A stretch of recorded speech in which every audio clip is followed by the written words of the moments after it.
आजकल दुनिया भर में बंदूक की गोली से मरने वालों की तादाद बढ़ती जा रही है। पिछले कुछ वर्षों में अमेरिका की कई बार ऐसी घटनाएं घटी हैं जिसमें बंदूक से फायरिंग होने पर कई लोगों की जान जा चुकी है, जिसके चलते कुछ दिन पहले ही अमेरिका में करीब 20 लाख लोगों ने नो वायलेंस यानी छोटे हथियारों से होने वाली हिंसा के खिलाफ सड़कों पर वो उतरे थे। ये अमेरिकी लोग बंदूक या छोटे हथियार रखने को लेकर कानून में बदलाव की मांग कर रहे थे ताकि गोलीबारी से होने वाली हिंसा पर रोक लग सके।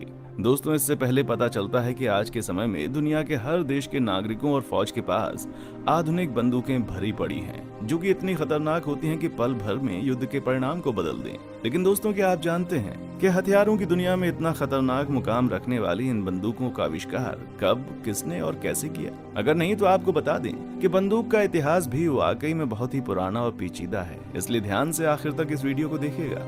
वीडियो वाकई में बहुत ही शानदार और बेहतरीन होने वाला है। दोस्तों, आपको बता दें कि गन का इतिहास जानने से पहले गन को चलाने वाले गन पाउडर के बारे में जानना जरूरी है, क्योंकि ये वही गन पाउडर है जो कि बुलेट बनाने में इस्तेमाल किया जाता है। गन पाउडर तकरीबन हर तरह के फायर आर्म में इस्तेमाल किया जाता है। गन पाउडर की खोज करीब 9वीं सदी में चीन में की गई थी। सबसे पहले इस खतरनाक पाउडर को उस जमाने में किसी खुशी या शादी के वक्त पटाखों के तौर पर इस्तेमाल किया जाता था। हमने पहले ही बारूद के आविष्कार की खोज पर एक वीडियो बना रखी है, आप उसे जरूर देखिएगा।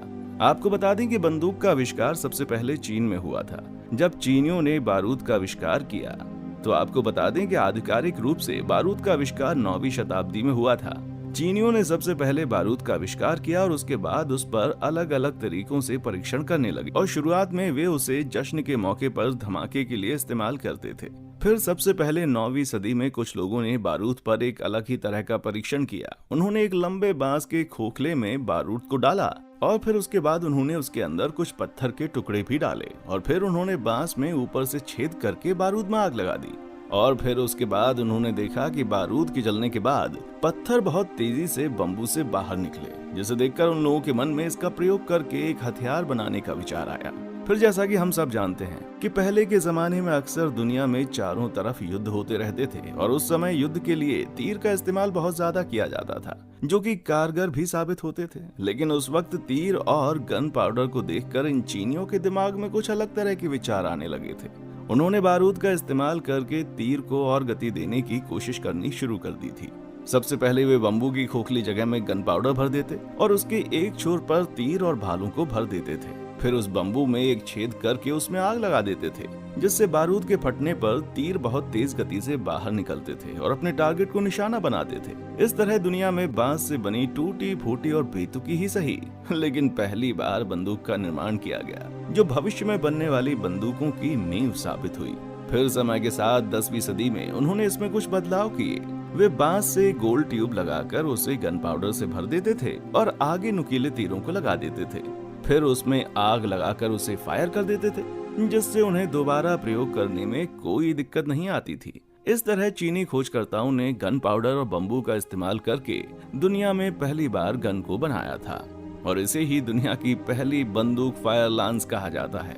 फायरलाइंस नामक ये गन बम्बू गन के बाद इस्तेमाल किया गया था। ये भी बम्बू की तरह ही था, बस इसमें थोड़ा सुधार करके एक ट्यूब लगा दिया गया था जिसमें गन पाउडर भर जाता था। उस समय जंग के वक्त इनका बहुत ज्यादा इस्तेमाल किया जाने लगा था। शुरुआत में ही कुछ लोगों ने इन गन्स को देखने के बाद सोचा कि अगर बम्बू को लोहे से बदल दिया जाए तो और ज्यादा मजबूत और सटीक गन को बनाया जा सकता है। इस तरह लोहे को गन बनाने में इस्तेमाल करना शुरू किया गया। फिर समय के साथ इसमें कुछ और भी सुधार किए गए और इन लोहे की बंदूकों को लंबे समय तक प्रयोग करने के लिए अलग अलग तरह के मेटल से इसको बनाया जाने लगा। तकनीकी रूप से यहीं से बंदूकों की शुरुआत मानी जाती है। फिर जैसा कि हम सब जानते हैं, जब कभी कोई नई तकनीक दुनिया में वजूद में आती है तो सारे देश उसे हासिल करने में लग जाते हैं। इसी तरह जब समय के साथ गन पाउडर की चर्चा धीरे धीरे यूरोप तक पहुंची तो लोगों को उसके बारे में जानने और उसे पाने की जिज्ञासा होने लगी और फिर यूरोप वासियों को अब जंग के वक्त गन पाउडर से बनी बंदूकों के इस्तेमाल की अहमियत पता चल गई। तो उसके बाद यूरोपियन के बीच इससे पाने की होड़ मच गई थी। वे इसे अपने पास लाकर और खतरनाक वेपन्स बनाना चाह रहे थे। हालांकि 13वीं सदी में गन पाउडर किसी तरह सिल्क रूट के जरिए व्यापारियों द्वारा यूरोप तक पहुंचा दिया गया, जबकि कई इतिहासकारों का मानना है कि यूरोप में गन पाउडर और इससे बनने वाले हथियार मंगोल आक्रमणकारियों द्वारा यूरोप तक पहुंचे थे। फिर यूरोप में गन पाउडर पहुंचने के बाद इसका इस्तेमाल करके कई तरह के छोटे छोटे और बड़े बड़े हथियार बनाए जाने लगे। उस समय इनका इस्तेमाल करके सबसे ज्यादा तोपें बनाई जाती थीं, जो कि युद्ध में बहुत ही कारगर साबित होती थीं। इसलिए उस समय तोपों की मांग भी बहुत ज्यादा बढ़ गई थी।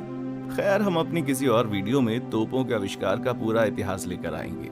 इसके बाद ये हुआ कि 13वीं और 14वीं सदी के दौरान तोपों को छोटे स्तर पर बनाया जाने लगा, मतलब छोटी तोपें जिसे हाथों से चलाया जा सकता था, या दूसरे शब्दों में कहें तो ये एक किस्म से एक हैंड कैनन जैसी थी, जिसे आर्क्यूबस कहा जाता था और इसे ही यूरोप की पहली बंदूक भी कहा गया। इसमें आगे बैरल की तरफ से पहले गन पाउडर डाला जाता था, फिर इसके बाद मेटल से बनी गोली डाल दी जाती थी। ये गोली भी बिल्कुल वैसी ही गोल होती थी जैसे कि तोपों की होती है, बस इसके आकार थोड़े छोटे होते थे। फिर इसकी नली के छेद से निकले फीते में आग लगा दी जाती थी, जिससे नली के अंदर रखे गन पाउडर में आग लग जाती थी और गन पाउडर में धमाका होते ही गोली तेज रफ्तार से बाहर निकल जाती थी। फिर 14वीं सदी में ही इन बंदूकों में और कई तरह के सुधार किए गए। अब इनसे निशाने को साधने के लिए और इसे आसानी से पकड़ने के लिए इसके बैरल के पीछे लकड़ी की बट लगाई जाने लगी, जो आज भी बंदूकों में देखने को मिलती है। इस तरह की बंदूक को आर्क्यूबस हैंडगन कहा गया, जो उस समय दुनिया की पहली हैंडगन थी। शुरुआत में ये गन बहुत ही कामयाब रही और दुश्मनों को आसानी से निशाना बनाकर युद्ध में विजय दिला देती थी, लेकिन बदलते वक्त के साथ इसका भी तोड़ निकाल लिया गया। आपको बता दें कि 14वीं सदी के आखिर तक इस बंदूक से बचने के लिए 2 mm तक मोटे कवच बनने लगे थे, जिसे इस बंदूक की गोली भेद नहीं पाती थी।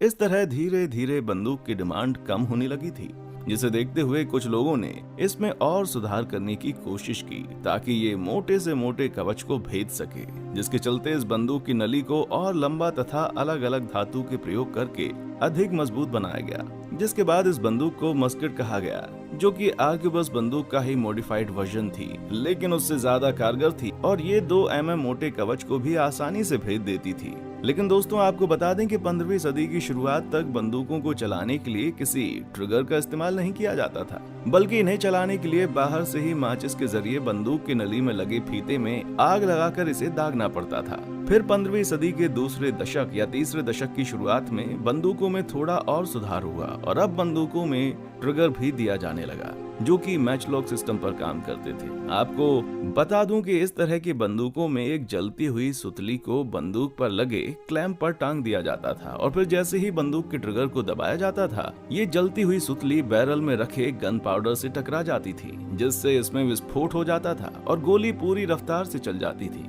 आपको बता दें कि इस तरह की बंदूक का सबसे पहले इस्तेमाल ऑटोमन एम्पायर के जेनिसरी कॉर्प्स ने तकरीबन 1425 से 1465 के बीच किया था। फिर समय के साथ इसमें और भी सुधार किए गए और इस बंदूक पर लगे क्लैंप को स्प्रिंग के जरिए होल्ड करके रखा जाने लगा और जैसे ही ट्रिगर को दबाया जाता, ये क्लैंप बहुत तेजी के साथ जलती हुई सुतली को बारूद से टकरा देता और धमाका हो जाता। इस तरह की बंदूक को स्नैप मैच लॉक बंदूक कहा गया था।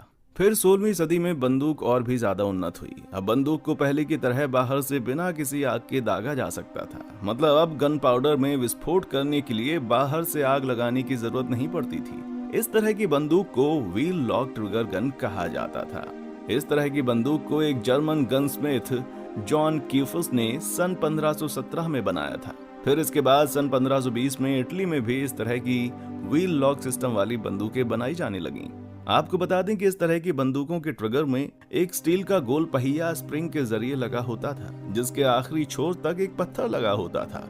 इस बंदूक को चलाने के लिए इस पहिए को गोल घुमाकर आखिर में लगे हुक से फंसा दिया जाता था और फिर जैसे ही इसके ट्रिगर को दबाया जाता था, ये पहिया तेजी से घूमता और इस पर लगा पत्थर बैरल पर लगे दूसरे पत्थर से रगड़ खाकर चिंगारी पैदा करता था, जिससे उसमें आग लग जाती थी और बारूद में विस्फोट हो जाता था। दोस्तों, आपको बता दें कि बंदूक के आविष्कार का इतिहास वाकई में बहुत लंबा और पेचीदा है, इसलिए आगे की बंदूकों या आधुनिक बंदूकों का इतिहास हम अपनी किसी और वीडियो में लेकर आएंगे। इसलिए हमारे चैनल को सब्सक्राइब करके नोटिफिकेशन बेल ऑन कर दें। यहाँ आपको हमेशा ही नॉलेजफुल वीडियोस मिलती रहेंगी जो आप